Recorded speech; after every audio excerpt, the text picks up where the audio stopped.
How's it going, everybody? Welcome to Virtual History 360. I'm Mr. Wade, and this is History Teacher Vlog number 19. Now, this is a special one, putting it out on a Friday instead of a Monday, because I have a really cool activity planned today, and I think it's really going to help my world history kids. So I figured that's what I'm going to share with you. We're going to go through what the activity is, and then I'm going to try and show you how it looks throughout the day. So let's start with the activity itself.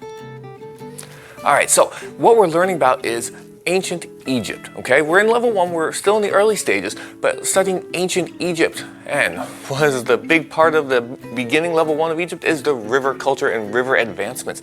So we got the start of their civilization. We're not getting into the history so much, but rather what did they keep? We talked about the shadoof, we talked about the plow, we talked about domesticating animals to help them farm, right?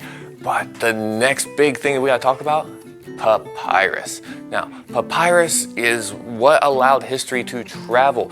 You know, we learned about the cuneiform written onto clay tablets in Mesopotamia, but those were fragile. They were hard to carry. They're big.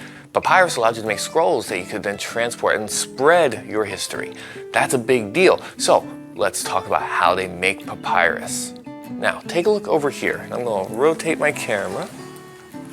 This right here is an actual papyrus plant. I'll stand here so if you can see it. I was able to get it and it's been growing in my backyard. This is what papyrus looks like. How cool is that? Okay, now what the Egyptians would do would be to cut the stalks off and then cut it into slivers, and then what happens is there's like the natural glucose, the sugar inside would be a little sticky. When you press the glue in the water, or the sugar in the water out, and what that would do is cause the fibers to stick together. So they would press it and make sheets of paper that they could then put into scrolls, and all because of this plant. How cool is that? I mean, seriously. Set it back down there. Now, I'm not going to be able to use that plant for everything, right? So what do I have? Paper. This is literally shopping bags from our local grocery store that I've cut into like 1/2-inch strips. And I'm going to give them to the kids. But these are paper bags. They don't have the natural glue, the natural sugar and water inside. So what do we use? Let's go there next. All right, so like I said, it doesn't have the natural sugars and water, so you gotta come up with something on your own, right? That's what I have behind me here. I have a gallon of water.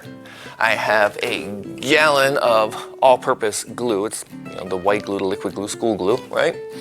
And I have some storage containers here that I'm going to use to mix even parts water and glue together.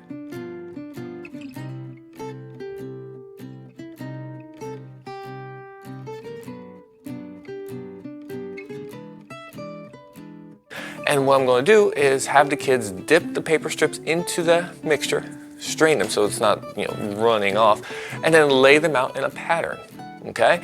And what I'm going to show you next after this is the actual process of putting the paper together. So what we had there, but before we do, check out this awesome Got History VH360 shirt. You can find this on my Teespring store. Look for the link in the description, okay?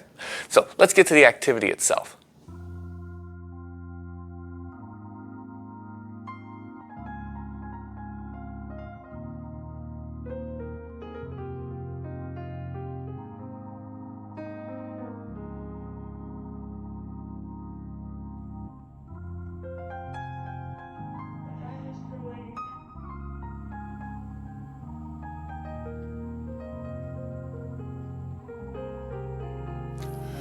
All right, guys, so it has been a heck of a day. What do you tell us? Wait, see. So you saw, that I cut the paper in the strips.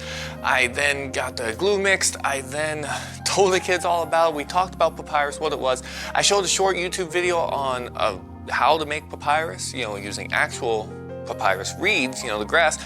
I showed them my plant that you saw in the background there, and I had the kids work on it, and it was awesome. I think the day went really good. I think the kids really enjoyed it. I think they're really going to take something away from this.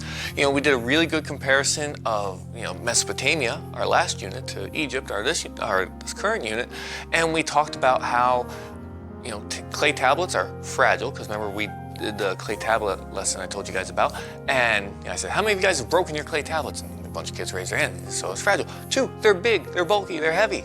right? Imagine taking a bunch of information. We talked about that. We talked about how, it's hard to write in compared to your notebook. And so they were able to take away a lot of really good stuff, I think. And I think the big takeaway is that it was messy, but it was fun. And the kids are going to understand that paper isn't just go to the store and buy a notebook, that it is something that people had to invent and create. And then the question that I ended with here, how did paper change history? The conversation what I want them to get to was that now it was transportable, okay?